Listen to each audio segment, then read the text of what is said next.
Question 59 to 60. A student wishes to record a 7.5 kilogram watermelon that's colliding with the ground.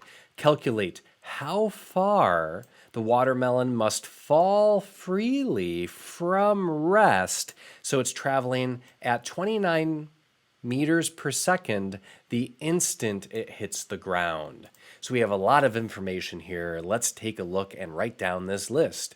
My initial speed is 0 meters per second. My final speed is 29 meters per second. It says it's falling freely, so gravity is 9.81 meters per second squared, and I'm looking for how far does this thing have to fall to hit that. The 7.5 kilogram mass is irrelevant information. I need an equation with a VI, a VF, an A, and a D. I think we have to head to the reference table. Here on the reference table, since the object is falling, we immediately are directed to the equations that are grouped based on that idea, and I'm looking for a distance. So here's a D and here's a D. I have a VF, a VI, and an A, so it's going to be that last formula. Let's use it. VF squared equals VI squared plus 2AD, 29 meters per second. Don't forget to square it. 0 meters per second. Still plug that 0 in, and let's have the squared there. Plus 2, gravity 9.81 meters per second squared, and I'm searching for how high this watermelon was dropped. When you calculate your distance, you'll end up with a distance of 42.9 meters. Question 61 to 62.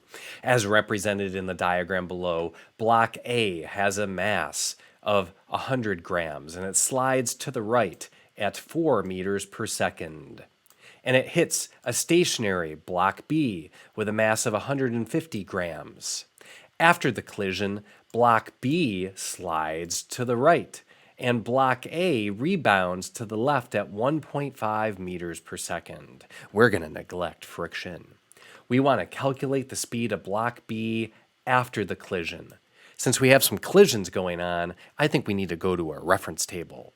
Anything that deals with collisions and momentum are going to be found right here. So let's group these together. The idea here, the momentum before the collision has to equal the momentum after the collision.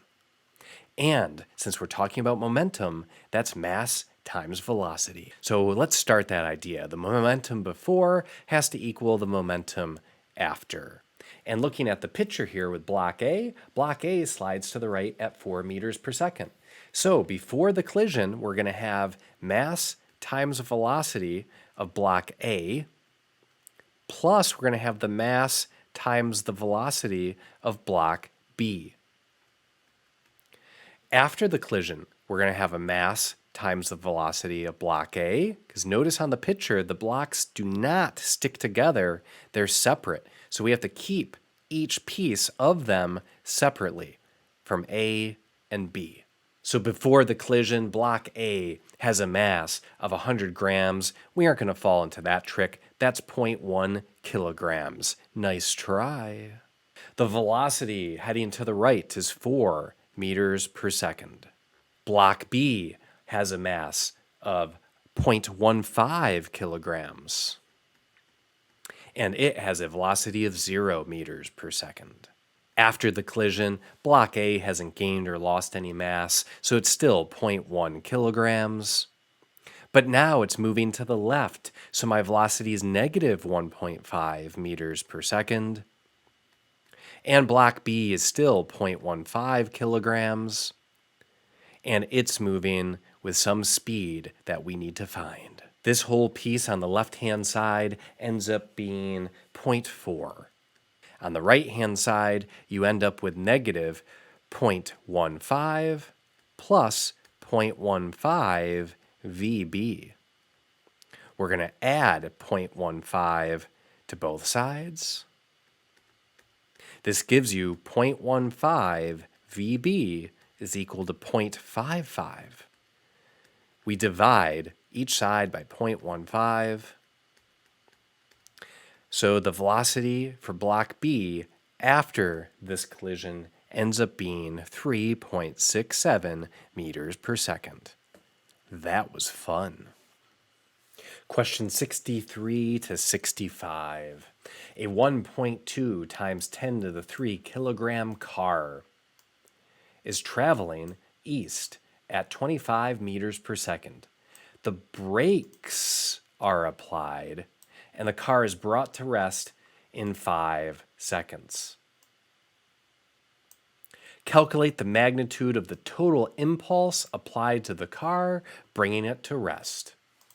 So mass is equal to 1.2 times 10 to the 3 kilograms.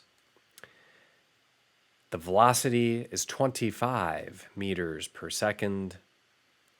My final speed is 0 meters per second, and my time is 5 seconds. I'm looking for impulse. Let's head to the reference table. Notice here on the reference table, impulse is force times time. Force times time is a change of momentum. And remember, momentum is mass times velocity. So let's write this out. Impulse is equal to force times time, which is equal to the change of your momentum. So impulse equals the change of my momentum. I know that the object has a mass, and I know its change of velocity. So I can use this idea right here. I don't have to use force and time. My mass is 1.2 times 10 to the 3 kilograms. The object has a change of velocity of 25 meters per second, which gives me an impulse of 30,000 Newton dot seconds. In question 65, it says, state the direction of the impulse. Well, the impulse is slowing you down. And since it's slowing you down, the impulse is going to be heading to the west. Technically, this 25 here is negative because it's VF minus VI. So that would be 0 minus 25 meters per second. So technically, that's a negative 25. That negative, however, just simply means to the west. So what I solved for was the magnitude. Keep plugging away. Physics pun full intended with those units, and try page 14 of part 2, or go back and do page 11 and 12. Let's get it.